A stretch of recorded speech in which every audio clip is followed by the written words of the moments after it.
Shamimu Malende, Woman MP Kampala Central, wenjogerera essaawa zino ali mu ggwanga lya German,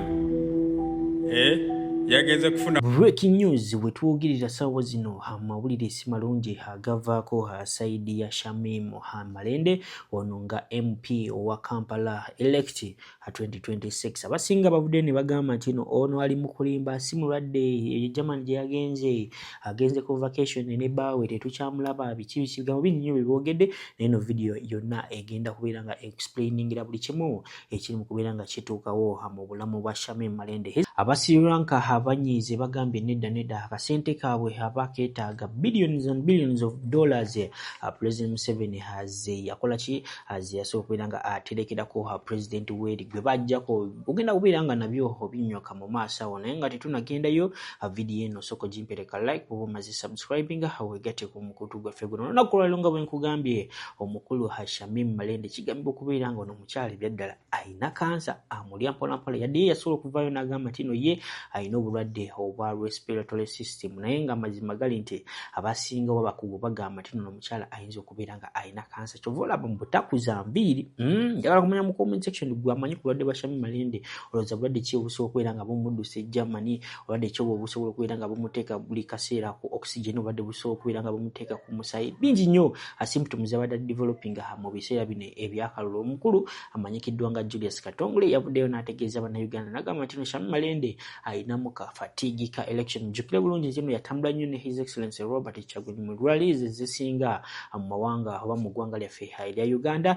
era yasobola okubeera nga representing His Excellency Robert Kyagulanyi bulungi mu Central Region kubanga His Excellency Robert Kyagulanyi beddala ono mu Central Region Kampala Division. Omukulu amanyikiddwa nga Shamimu Malende we yawangulira His Excellency yasobola okubeera nga awangulawo naye ne percentage eya waggulu kitegeeza she did her job well. Naye abannayuganda bagamba abaliddemu olukwe. Njagala kumanya mu comment section mulowooza Shamimu Malende yabaliddemu olukwe okubeera nga agenda mu ddwaliro oba okubeera nga agenda mu exile mu kumala akaseera kano nga tayogera eri abannayuganda. Beera nga otuweereza mu comment section naye sooka owulirize Julius Katongole.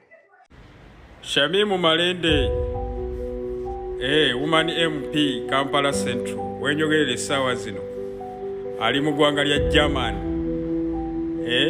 yagenze kufuna bujjanjabi.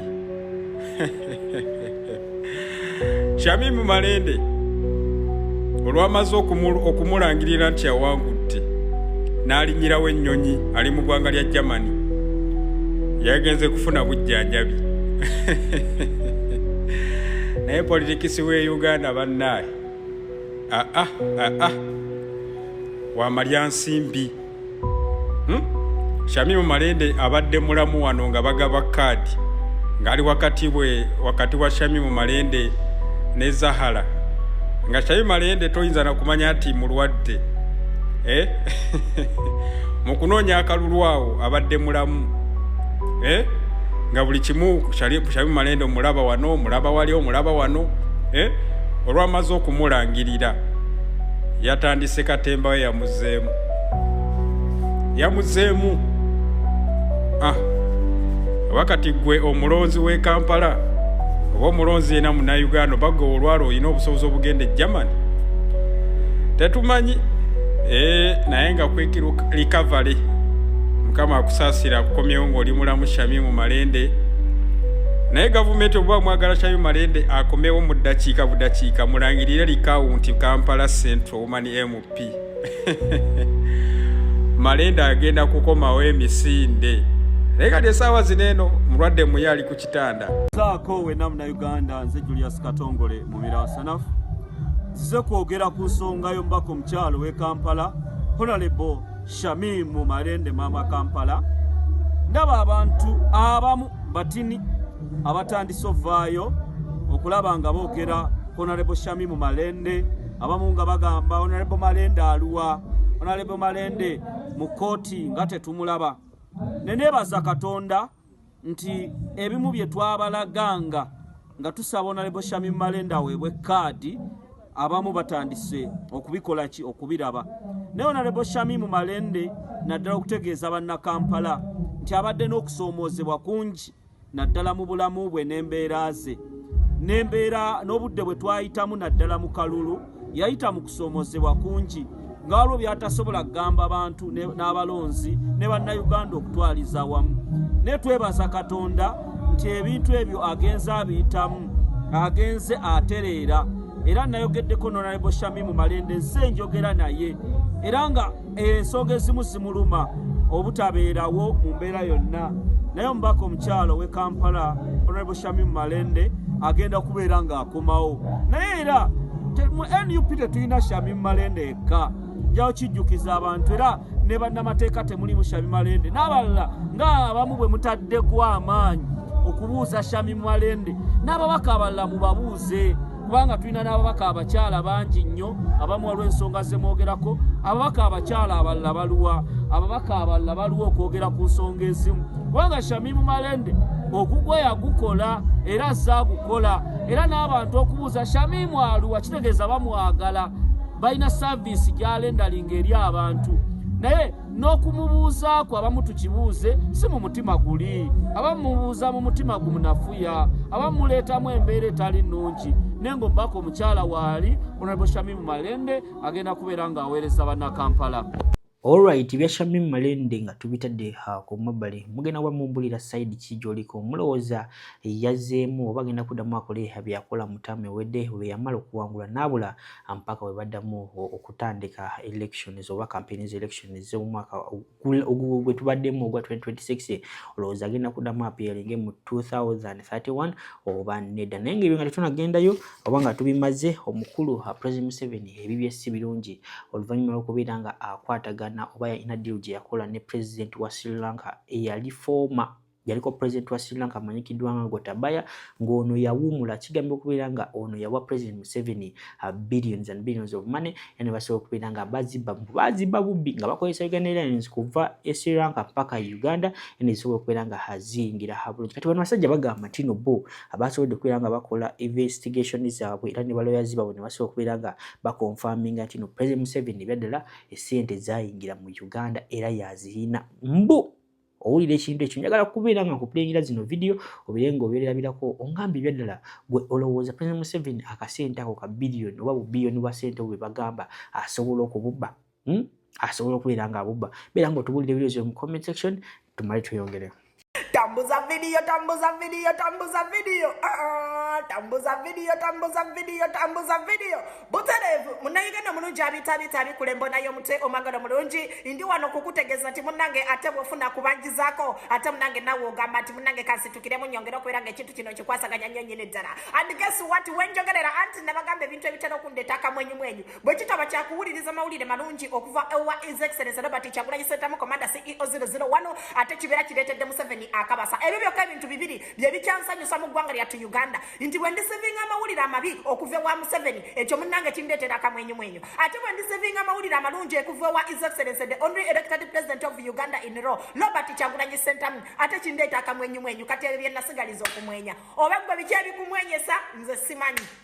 Kati guess what, olunaku lwalelo His Excellency Robert Kyagulanyi Ssentamu wasuze munange ate munange wabaddewo engeri y'okumwenyerera anti munange kalibira wakuno nga bw'omumanyi Mr. Kaguta ndiko omulenzi omutemu the onurisa batemu gwe tulina akyasinza okubeera nga temunange mu ggwanga lyattu Uganda akikwasaganya ensonga y'okutugulumbula bannansi kosana okubeera nga temunange abba teyakoma kubba Uganda yokka. By the way, let me ask you this question, saaba tugumbuzi kiki ekyakutwala e Sri Lanka obe billions and billions z'abendi?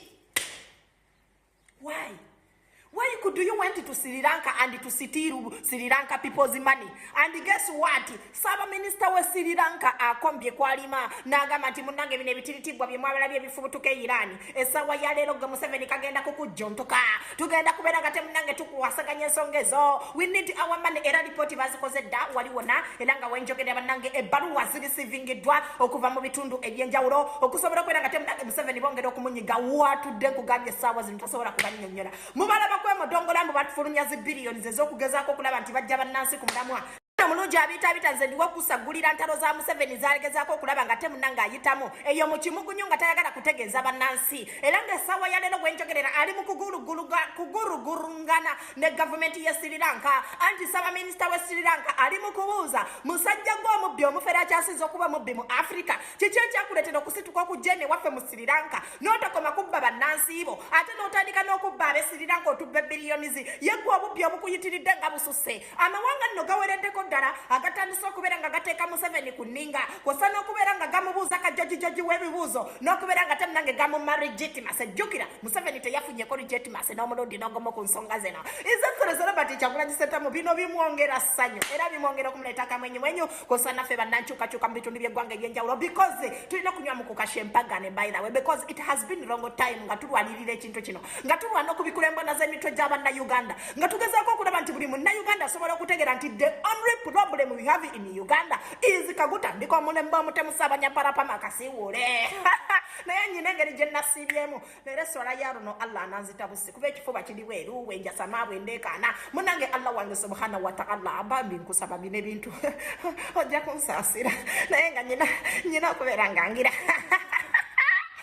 okay bannayuganda balungi ababiitabita nyogera kubajjukiza nti still bukyabeera buvunanyizibwa bwaffe okusobola okulaba nti ate munange tulwanirira eggwanga lyaffe mu ngeri emu oba endala bino mbyogera mbikakasa era nga mbyogera mbikakasiza ddala nti essaawa yonna Museveni agenda kuva mu ntebe y'eggwanga muva mu byonna bye mugamba mu kyoba ki bino ebyokwegumya n'okwekwata ku bisubi njagala kutegeeza nti otalola okugoba dikiteta namwe mulumanyi terubeera lwangu nnyo nnyini ddala wabula lubeera nga temunange lugenda mpolampola nyongera kubajjukiza nga ennaku z'omwezi 17 ate Pulezidenti Robert Kyagulanyi Ssentamu agenda kubeerayo wali eri we yalondeddwa okubeera nti nno yakyasinza okubeera nga temunange following a democracy yaitidwa the hero of democracy kusema zinga. Assalamu alaikum warahmatullahi wabarakatuh. Yenze Haji Aruna omusomi w'edduwa asangibwe Bulumaji ku luguudo lw'Ejjinja kola ku bintu ebyenjawulo ng'emuli endwadde zitawaanya abantu ababulijjo kola kwabo bonna abalina ebizibu mu mukwano bw'oba olina ebizibu mu mukwano jangu gyendi neeyonera nsobole okumalira ensonga kola ku mikisa egy'emirimu kola kwabo abaagala okugenda ebweru